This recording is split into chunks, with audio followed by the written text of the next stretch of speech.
Bonjour à tous, bonjour à toutes. Dernière table ronde de cet après-midi dans cette salle en tout cas. Après, vous pourrez profiter de la suite du festival. Un sujet management et RH, recrutement, formation, accompagnement, participation. On va parler de tous ces sujets. Le composite du titre, manager des équipes composites, c'est à la fois les statuts qui sont plus variés qu'avant, les profils avec l'ouverture des recrutements à des profils moins attendus qu'auparavant. Le auparavant reste à définir. C'est aussi le management à distance pour les organisations multisites. Le Covid a rebattu les cartes, évidemment, ou plutôt, c'est une mauvaise métaphore, le Covid a accéléré le processus. On va en parler pendant 1 heure. Je m'appelle Jean Chabot, je suis avec vous pour 7 heures. Si vous le souhaitez, vous pouvez poser des questions. Le format s'y prête et je vous propose de ne pas attendre les 5 dernières minutes pour lever la main et puis faire un apport, poser une question, un éclairage, un truc qu'on n'aura pas pris le temps de détailler, parler d'une initiative chez vous. C'est aussi ça qui est intéressant. Dans votre boîte, ils font ça, vous aimez bien. Ou alors dans votre boîte, ils font ça et vous n'aimez pas du tout. Ça fait partie du débat et on aimerait pouvoir le faire avec vous. Nos invités. Bonjour. Vous êtes 3. Alors, de gauche à droite, Jonathan Salmona, bonjour. Salut. Vous dirigez Shodo, qui est une petite ESN de combien de personnes? On est 130. Petite, d'accord. On est toujours le petit de quelqu'un. Ah non. Non, vous êtes une ESN, excusez-moi pour le petit. On est une ESN, donc présent pour te répondre. Pour vous répondre, Jean, pardon. Moi, j'aime bien vous voyez. On va se vous voyer, Jean. J'ai ce goût-là du vouvoiement. Donc on est présent sur Paris, Nantes, Lyon, Lille et Rennes. D'accord. Avec une spécialité dans l'activité? Non, on est spécialisé sur les métiers, l'expertise sur le dev logiciel, applicatif. Mais ce qui nous différencie, je pense qu'on y reviendra tout à l'heure, c'est en fait on a fait notre raison d'être consiste à apporter une réponse sociale au turnover qu'il y a dans notre secteur, qui est un turnover qui est monstrueux, et voir comment justement à travers des pratiques RH on peut créer de l'engagement, même en ESN. Et réduire le turnover. Réduire le turnover. Ou en tout cas en augmenter le temps de présence le temps de contrat de vos salariés. Oui, mais même au sens plus large, j'ai envie de vous dire, Jean, de redonner du sens au salariat. On va se vous voyer une heure. Tu vous fais comme tu veux. Et donc pour vous, vous disiez multisite, plusieurs villes en France. Une question principale, c'est la distance. Ouais, entre autres, en fait, on a des équipes composites chez Shodo dans le sens que on a à la fois des devs et des profils staff. Ouais. On a des équipes qui sont distribuées sur l'ensemble du territoire. Et puis, on a aussi des gens qui sont en clientèle et des gens qui sont en distanciel. Ouais. Voilà, donc toutes ces caractéristiques font qu'on est quand même dans une orga qui est composite. Eh ben, on va voir ça. Après avoir présenté Pauline et Mathilde. Pauline, bonjour, Pauline Tréquesser. Enchantée. Vous représentez Cosme, c'est ça, qui est un collectif de freelance qui est devenu une coopérative il n'y a pas si longtemps? C'est parfaitement résumé. Alors, il n'y a pas si longtemps, c'était il y a combien de temps, la transformation en coopérative? Un an tout pile. Un an tout pile. Vous nous en dites un peu plus sur Cosme? Oui, bien sûr, avec plaisir. Du coup, enchanté tout le monde, ravi d'être ici avec vous aujourd'hui. Je viens de Bordeaux, je suis arrivée hier. Bienvenue. Merci, je suis contente d'être à Nantes. C'est un ancien fief, je suis bretonne pure beurre. Peut-être que ce matin, certains m'ont vu sur une autre table ronde. Voilà, du coup, pardon pour la redite, mais du coup, quand même, je suis heureuse d'être ici. Cosme, c'est un collectif de freelance, en effet. On est des experts du branding, du design, du content et du web sur mesure et éco-conçu. Et on a créé Cosme en 2018, donc il y a 6 ans.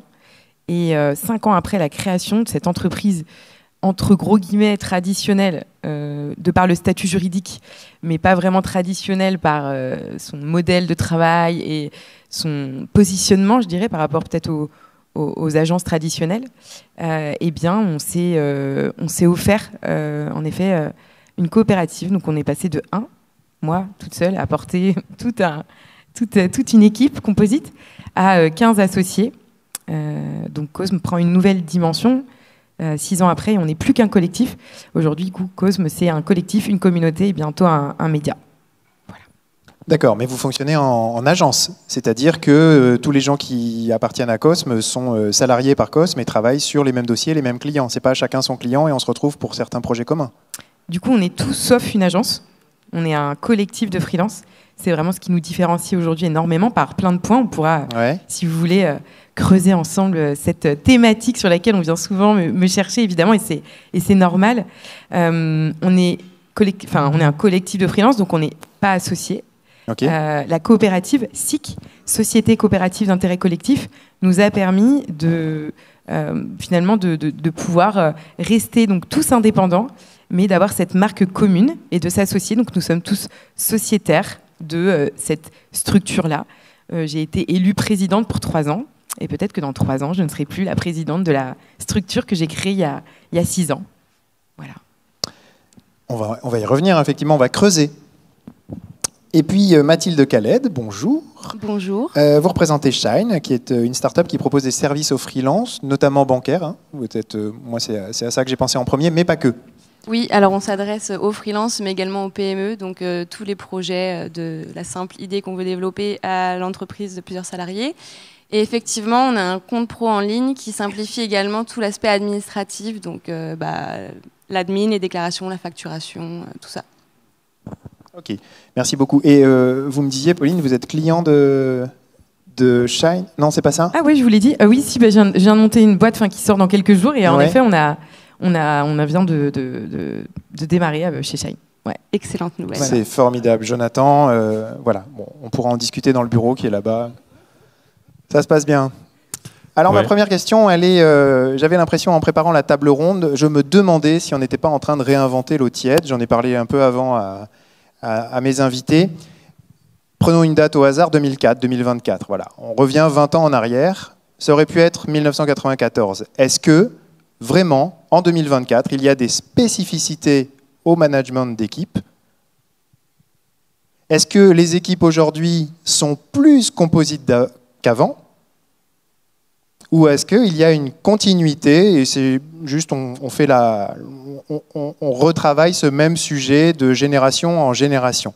Alors ma question est, en 2024, y a-t-il réellement une évolution du monde du travail en 20 ans telle qu'il faut repenser les méthodes de management et d'encadrement d'équipe? Voilà. Qu'est-ce qui est spécifique à notre époque qui n'existait pas en 2004? Vous trois pouvez répondre. Jonathan, le micro est le plus près de la bouche, donc c'est pour ça que je pense à vous. Normalement, tout à l'heure dans les loges, on a dit que c'était Mathilde qui commençait à répondre sur cette question. C'est vrai, j'ai une petite mais je vais mémoire. répondre du coup. Non, tout à l'heure dans la loge, tu disais effectivement que ça a toujours existé et je suis plutôt d'accord. Maintenant, je pense que tu vois, ce qu'on va constater davantage en 2024 qu'en 2004, au hasard, oui. C'est que tu peux complètement aujourd'hui habiter à Nantes et bosser à Paris ou enfin l'inverse parce que en 2004 tu avais un modem 56K et maintenant tu as la fibre. Enfin, je veux dire pour les métiers de service, les métiers, le travail les métiers de bureau. L'essor de la techno fait que c'est devenu c'est monnaie courante aujourd'hui d'avoir une organisation composite. Ouais. Tu peux avoir des orgas qui sont absolument opérationnelles et efficientes en full remote. Il y a 20 ans, à mon avis, c'était quand même beaucoup plus compliqué. Donc ça impose. Donc le full remote, c'est tout le monde à distance? Le full remote, c'est tout le monde chez soi ou tout le monde à distance. En fait, fondamentalement, tu peux travailler d'où tu es. Ouais. Si tant est que la techno, les fuseaux horaires, etc. Tout demande de l'organisation. Mais je veux dire, aujourd'hui, je pense que c'est beaucoup plus possible d'avoir de la flexibilité en 2024 qu'il y a 20 ans, pour répondre à ta question. Quoi. Mathilde? Oui, moi je rejoins cette vision. Je pense qu'aujourd'hui, on a beaucoup plus de moyens et donc beaucoup plus de possibilités pour notamment avoir des nouveaux usages dans le travail, dans la manière dont on travaille au quotidien. Je pense donc, évidemment, moi je pense en premier lieu au fait de pouvoir télétravailler. Chez Shine, on a plus de 50% de l'équipe qui est en télétravail à 100% en France ou à l'étranger, ce qu'on ne pouvait pas trop imaginer il y a 10 ans, ou en tout cas on ne se le permettait pas. Et je pense également qu'il y a des attentes un peu plus fortes également des nouvelles générations. Et elles les disent plus facilement. Et donc, on doit aussi, en tout cas d'un point de vue RH, faire avec ces nouvelles aspirations, ces nouvelles demandes. Et à titre personnel, je trouve que c'est une très bonne chose. Les gens osent plus dire. Pauline, même question. Alignée avec mes compères, y a une petite chose. Il y a une petite chose différente entre 2024 et 2004 qui s'appelle Covid et qui a quand même clairement transformé tous les usages dans toutes les organisations, même les plus traditionnelles.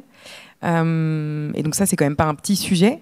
Il y a 7 ans, quand j'ai lancé Cosme, nos clients, enfin certains de nos clients nous regardaient comme si on était vraiment des aliens. Voilà, des gens qui n'ont pas de locaux, qui travaillent comme ça dans des coworking, chez les uns, chez les autres. Il faut se rendre compte qu'en fait, c'est quand même, c'était pas la norme, et il y a eu un énorme accélérateur qui s'appelle le Covid, et qui a fait que les organisations se sont retrouvées du jour au lendemain à être parachutées dans ces usages. Alors, on en a un peu marre de parler de ça, parce qu'on en entend beaucoup parler, hein, j'en ai conscience, mais il faut quand même le dire. Pour moi, c'est ça la grande différence entre aujourd'hui et il y a 20 ans. Ce qui m'inquiète et ce que je trouve dommage, c'est que certaines entreprises aujourd'hui font un pas de recul. Il y a plein de boîtes, là on en entend parler en ce moment, qui demandent aux salariés de revenir au bureau. Est-ce que ces derniers sont prêts ou pas à faire ce retour en arrière? Est-ce que la jeune génération est prête à faire des concessions? Je le pense pas du tout. Voilà, je vous laisse sur cette réflexion. Est-ce qu'on est sur un secteur d'activité en particulier? On est vraiment sur les métiers du service. Il y a d'autres métiers, d'autres secteurs d'activité qui n'ont pas évolué en ce sens, où le télétravail est impossible, où le recrutement des profils ne peut pas s'élargir à volonté. Là, on est particulièrement, et c'est normal, c'est le public, c'est le lieu, on est sur les métiers du service, du web. Donc, voilà, j'enfonce peut-être une porte ouverte. Vous acquiescez, tout le monde est d'accord avec ça? Oui, c'est plutôt limité. On ferme la parenthèse. On sait qu'on est sur ce secteur-là, sur le service. Ça a évolué, coup d'accélérateur du Covid. Que vous demandent vous disiez la jeune génération? Alors, je sais pas très bien qui ils sont, mais je me fais une représentation de la jeunesse d'aujourd'hui. Qu'est-ce qu'ils vous demandent? Parce que des articles sur la jeune génération ose plus demander. Mais vous, au quotidien, quand vous recrutez Jonathan, qu'est-ce que vous voyez en entretien? Qu'est-ce que vous voyez au moment de l'onboarding dans leur comportement et leurs demandes et leurs attentes? Je pense que c'est plus global que de raisonner uniquement sur la nouvelle génération. Je pense que vous avez une attente qui est plus globale. On va en rigoler jusqu'au bout? Ouais. Alors voilà, je vais vous expliquer, comme ça c'est fait. J'aime vous voyez les intervenants, parce que je ne supporte pas personnellement la complicité dissimulée des journalistes, animateurs de débat, qui tutoient et fréquentent les personnes qu'ils invitent, et puis qui tout à coup se mettent à les vouvoyer et à faire semblant qu'ils ne les connaissent pas. Deuxièmement, j'aime beaucoup le vouvoiement, parce que la nuance, excusez-moi, c'est une parenthèse vraiment importante, la nuance qu'apporte le français est très précieuse à mon goût, et les louanges qu'on porte à la culture anglo-saxonne, moi, ça ne me touche pas du tout. On a un tu, on a un vous, et on peut jouer sur les deux, et je trouve ça hyper savoureux. Voilà, ça c'est mon plaisir. Maintenant, si le tutoiement, si ça vous gêne à ce point qu'il faille en parler et le mettre sur la table, on se tutoie. Voilà, maintenant c'est dit, tout le monde sait que je ne veux pas avoir l'air connivant, complice. Non, faisons pas un sujet. Jonathan, qu'est-ce que tu en penses alors? Qu'est-ce que les jeunes te demandent? Donc, je vais répondre à ta question. Globalement, moi, ça me détend d'en avoir parlé. On est sur quelque chose de plus global aujourd'hui. Je m'assois. Donc ça ne concerne pas que les jeunes. Bah non, en fait, nous on a plutôt tu vois, donc chez Shodo, on a plutôt une pyramide des âges qui est ancienne. On a une communauté, tu vois, notre persona, je pense que c'est la développeuse ou le développeur senior qui a hésité à faire le passage indépendant, à se mettre à son compte. Et justement, une de nos raisons d'être, c'était justement de proposer une alternative salariée au départ indépendant, en conjuguant, si tu veux, toutes les caractéristiques du salariat, donc le fait d'avoir de la protection sociale, des cotisations, du service à la personne, une communauté, avec les avantages du monde freelance, donc la flexibilité, la liberté, la liberté globale et la plus forte rémunération. Donc on est sur vraiment sur après on s'adresse à des devs, mais globalement aussi bien les seniors que les juniors. Aujourd'hui, les attentes, c'est d'avoir une harmonie au niveau de la vie, enfin tu vois, une meilleure harmonie vie pro vie perso. C'est d'avoir de la transparence aussi dans la gouvernance, dans les salaires, dans les marges, savoir grosso modo comment est redistribué l'argent et où il va. Et puis, ça va être aussi d'avoir un rapport, une recherche de sens dans ce qu'on fait. Donc c'est compliqué, donc on est une ESN, donc on va accompagner tout un tas de clients. Et en fait, cette recherche de sens, elle peut pas forcément être complètement satisfaite, uniquement au niveau des projets qu'on va traiter. En revanche, le sens, on le crée différemment. Nous, on l'a créé avec une redistribution de la valeur qui est différente, en ouvrant le capital à toutes et à tous.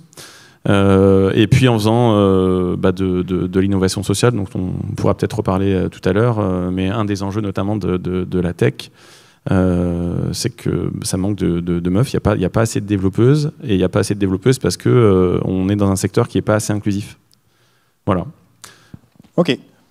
C'est effectivement des dispositifs sur lesquels je veux bien qu'on revienne juste après. Je voudrais juste entendre Pauline et Mathilde sur cette question des attentes des personnes que vous embauchez aujourd'hui. Ça rejoint plutôt assez de manière proche que disait Jonathan, même si on n'a pas forcément les mêmes profils. Moi, je pense qu'il y a plus d'exigences, et encore une fois, que c'est juste une très bonne chose. Peut-être que les langues se libèrent, c'est tout, mais qu'est-ce qu'ils demandent ? Déjà d'être respectés au regard de la loi, donc déjà d'être payés à l'heure systématiquement. C'est très bien les baby-foot, mais en fait, baby-foot, bête-goji, tout ça, en fait, la priorité, c'est d'abord d'avoir des contrats carrés et d'être payés à l'heure. Ensuite, au niveau de la flexibilité, si leur métier le permet, et c'est important ce que tu disais tout à l'heure, effectivement, le côté, ça dépend des métiers. Mais si le métier le permet, pouvoir avoir une qualité de vie en quittant Paris, parce que donc Shine est basé à Paris, en allant à Nantes, moi c'est le move que je viens de faire, ou Bordeaux, ou dans la Creuse, ou à Barcelone, et si c'est leur désir, de pouvoir le faire, sachant que leur métier, ils peuvent le faire pour certains exactement de la même manière, moyennant effectivement potentiellement des soft skills qui le permettent, si ils sont managers ou ce genre de choses. Voilà, c'est plutôt une cohérence par rapport à leur métier et l'exécution de leur métier, par rapport à l'impact l'impact dans l'entreprise derrière. Voilà. Pauline ? Un mot rapide. Ce qu'ils veulent, c'est garder leur indépendance, être autonome, être libre ensemble et donc faire partie d'un tout malgré tout. Bon, alors les outils maintenant. On va rentrer dans le détail de ce que vous proposez. Comment, Pauline, vous aviez la parole, je vous la laisse parce que vous n'avez dit qu'un mot. À la dernière question, ça m'a frustré. Donc j'aimerais savoir quels outils vous avez mis en place pour travailler justement ces équipes composites. C'est une vaste question. Donc du coup, nous, notre manière de travailler, vous l'avez compris, c'est par une horizontalité dans les rapports. Déjà avant, au préalable, par les 5 premières années du collectif Cosme. La question qui s'est posée au départ, c'était OK, aujourd'hui, il existe deux typologies, deux voies, on va dire. La première, c'est des agences de communication, des agences web. La deuxième, de l'autre côté, c'est des plateformes de mise en relation, des plateformes digitales de mise en relation entre les freelances et les entreprises. On avait envie de proposer une troisième voie. Et c'est là que l'idée du collectif de freelance est née. Nous, on est freelance par choix. Donc c'est les statuts. Pardon. Là, c'est les statuts qui vont importer. Quand vous dites on a choisi une gouvernance horizontale, ouais. C'est pas que de la réflexion et de la discussion dans une salle de réunion. Oui, bien sûr. Vous l'avez mis en acte comment ? On l'a formalisé, c'est ça, 5 ans. Alors 5 ans après, mais au préalable, la gouvernance partagée, on est sur un modèle un peu type Opal. Je sais pas si c'est des sujets qui vous parlent, holacratie. Okay. Opal, vous pourrez regarder un petit peu et vous renseigner sur ces modèles de travail. Mais voilà, notre objectif pour réussir à piloter la structure aujourd'hui avec ce passage en coopérative, c'est d'avoir une gouvernance partagée, une transparence. On essaye d'imaginer le modèle le plus vertueux possible. Avant ça, je préfère parler de la V1 peut-être de Cosme, ce qui va vous intéresser vraiment. Comment on pilote une équipe de freelance. J'imagine que c'est peut-être un sujet qui peut être intéressant pour vous. C'est pas tous les jours facile en fait, parce que je dirais la grande difficulté, c'est que le freelance, il est mouvant. Et donc, c'est pas comme un salarié. Donc, je pense que nos modèles sont assez différents. Le freelance, il est mouvant. Donc, comment est-ce qu'on fidélise? Comment est-ce qu'on engage de par des outils, des process, une méthodologie signature, une marque forte, des dizaines de freelances autour d'un projet? C'est ce qu'on essaye de faire et je crois qu'on réussit à faire depuis 6 ans avec Cosme. C'est quoi une méthodologie signature? Et bien du coup, c'est quelque chose qui est différent, je dirais, de ce qu'on voit ailleurs. Il y a 6 ans, je pense qu'on a été dans les pionniers à lancer un collectif de freelance structuré, engagé. Et donc, cette méthodologie, c'est tout plein de process qu'on met en place pour faire en sorte que les gens et que les meilleurs freelances, les meilleurs talents soient sourcés par l'intégralité de l'équipe de Cosme, puis fidélisés. Et qu'on arrive à travailler tous ensemble avec plein d'outils collaboratifs basiques qu'aujourd'hui pas mal de boîtes utilisent. Comment on fait, quelle est la secret sauce pour que tout ça fonctionne? On pourra en parler au fur et à mesure de la table ronde. Jonathan? De notre côté, on a une règle, c'est que on essaye d'accéder à toutes les demandes dès lors qu'elles sont légales, et à partir du moment où elles sont légales, on les propose à tout le monde. Tu vois, je te donne un exemple. Toutes les demandes, c'est-à-dire un salarié fait une demande pour lui. Ouais. Donc un exemple type, tu vois, on a mis en place un système de crèche d'entreprise parce que ça avait été une demande d'un salarié.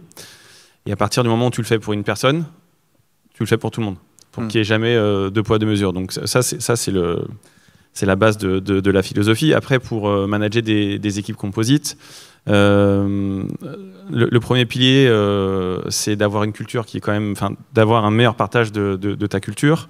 Et on l'a basculé, nous, vers l'écrit il y a à peu près 2 ans. On a tout passé sous l'outil Notion. Donc la culture d'entreprise, les process, les règles, sont détaillés, mais à un niveau assez précis, ce qui permet en fait à toutes et à tous d'avoir un accès aux détails de tout ce qui peut exister au niveau de Shodo. Par exemple, il y a écrit quoi?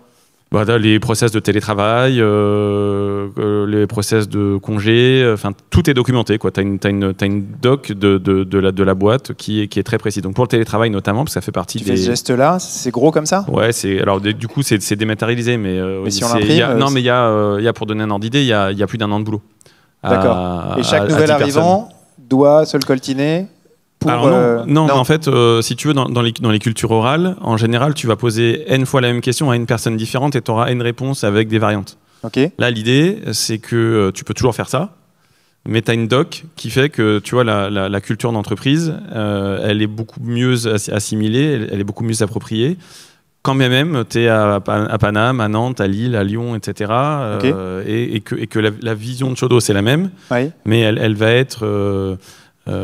étendue, distribuée dans plusieurs villes, dans plusieurs localités, au sein desquelles tu as un binôme de gérants qui diffèrent. Donc en fait, tu es obligé à un moment donné, pour ne pas avoir de déperdition dans ta culture, t'es obligé, c'est mieux de la passer à l'écrit.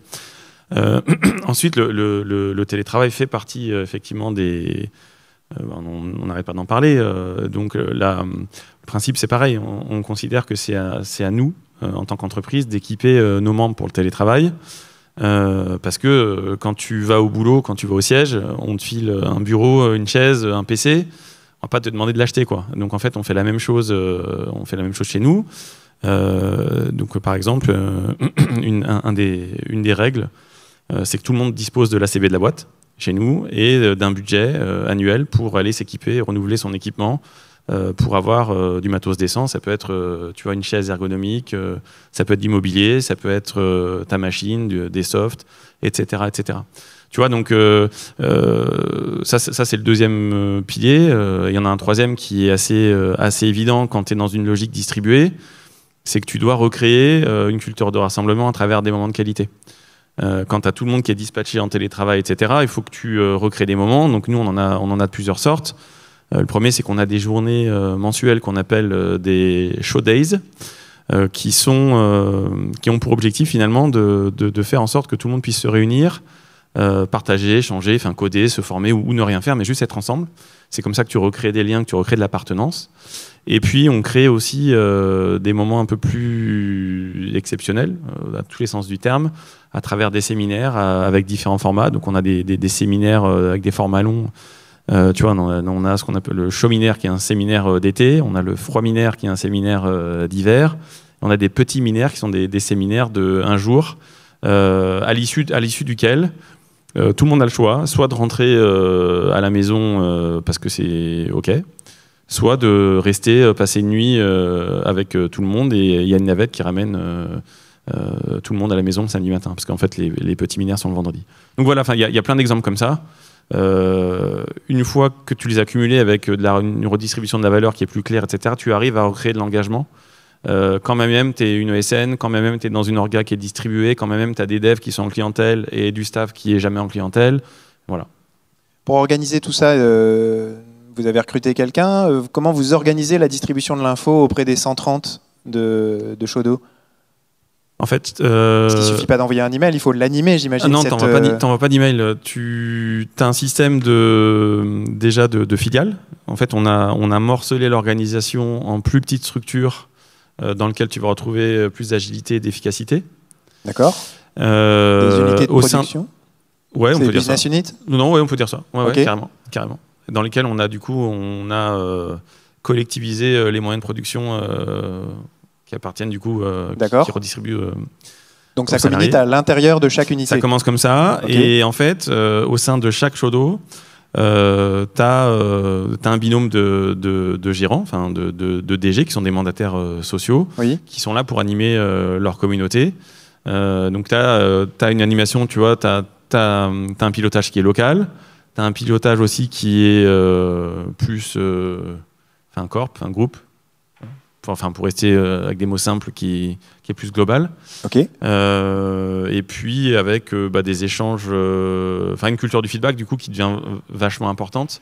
Dès lors que tu es dans des organisations qui sont mouvantes, avec Il y a des entretiens ritualisés. La culture du feedback, elle se matérialise comment ? Alors, je vais te surprendre, mais tu vois, on fait beaucoup moins d'entretiens annuels que dans ma vie d'avant, parce que donc en ESN, du moins l'entretien annuel, c'est une grosse réunion d'1h30 où en fait le moment clé, c'est quand on va parler salaire. Du coup, le feedback, le feedback, on a renversé le processus, c'est-à-dire que nous, on a une grille de salaire fixe qui a des paliers de revalorisation annuelle automatiques. Donc en fait, chaque année, ton fixe, il va progresser, tu n'as pas besoin d'aller demander, tu n'as pas besoin d'aller négocier, etc. Donc fondamentalement, tu vois, le feedback, il va se faire en dehors de ces créneaux-là, et tu es sur du feedback rapide, tu vois, de plein de formats différents, quoi. Mais tu n'attends pas ton entretien annuel pour avoir un feedback annuel dans lequel tu vas faire toute ta rétrospective de l'année et parler aux ailes. Ça marche. J'ai une autre liste, parce que vous m'avez envoyé une liste d'initiatives, et j'ai envie d'entendre la suite. Avec grand plaisir. On va y revenir. Mathilde, chez vous, quel dispositif vous avez mis en place, quel fonctionnement, des bonnes idées Il y en a pas mal qui se recoupent. Par exemple ? Alors, pour faire vite, puisque ça se recoupe justement. La base de connaissances, clairement, on est aussi sur Notion. Okay. Je ne vois pas comment on pourrait faire 100. On l'a mis en place dès le début quand on était 4 et on est 300 aujourd'hui et on l'alimente toujours. D'accord. Et alors, juste, grâce à Notion, ça a stoppé quoi ? Ça a stoppé les râleurs, ça a stoppé les conflits, ça a diminué on ne nous pose plus les questions, on les pose à Notion, quoi. Enfin, en fait, ok.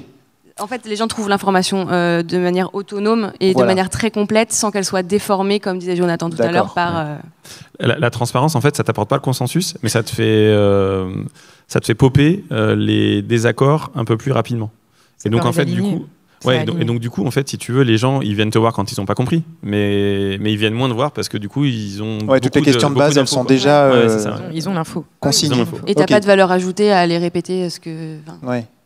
Ok. Donc, on a ça. On a également, je pense que c'est essentiel d'avoir des moments où on se rassemble. Donc, on n'a pas autant d'événements, je pense nous, mais on a un gros séminaire chaque année où toute la boîte est invitée. Et on a également. Vous êtes combien ? On est 300. Ok. Et on a également une fois par mois, les managers ont un budget qui est de... Alors c'est une fois par mois ou une fois par trimestre, mais en gros ils ont 100 € par personne par trimestre qu'ils peuvent découper en mensuel ou en trimestriel pour faire ce qu'on appelle un off-site. J'ai pas mal d'anglicisme parce qu'on parle en anglais dans l'entreprise, on est international. Donc ça permet de créer des moments de cohésion et de l'émotion et des souvenirs communs. Qu'est-ce qu'on a également en commun ? Alors les entretiens, pour le coup, je pense qu'effectivement la culture du feedback est essentielle pour être sûr qu'on est toujours aligné vers la même mission, qu'on a la même vision et qu'on a la même culture, qu'on partage de la même manière. Donc nous, nos entretiens, il y en a 2 fois par an. Alors on en a qui sont dédiés à parler de l'argent parce que je suis bien d'accord, si c'est un entretien où la personne sait que potentiellement elle en aura une augmentation ou pas, elle va rester figée sur ça tant qu'elle n'aura pas eu la réponse et elle va pas écouter le reste. Et c'est tout à fait naturel. Et on a également des entretiens où juste, donc tous les 6 mois, on met stop et on regarde ce qu'on a fait sur les 6 derniers mois avec la personne. Et en plus de ça, on a donc le manager, le manager voit des direct reports, donc c'est managé toutes les 2 semaines. Donc en privilégiant un maximum la visio. Le présentiel, évidemment, si les personnes sont à Paris, mais sinon c'est la visio avec caméra pour essayer d'avoir de combler le fossé, le fossé physique, quoi.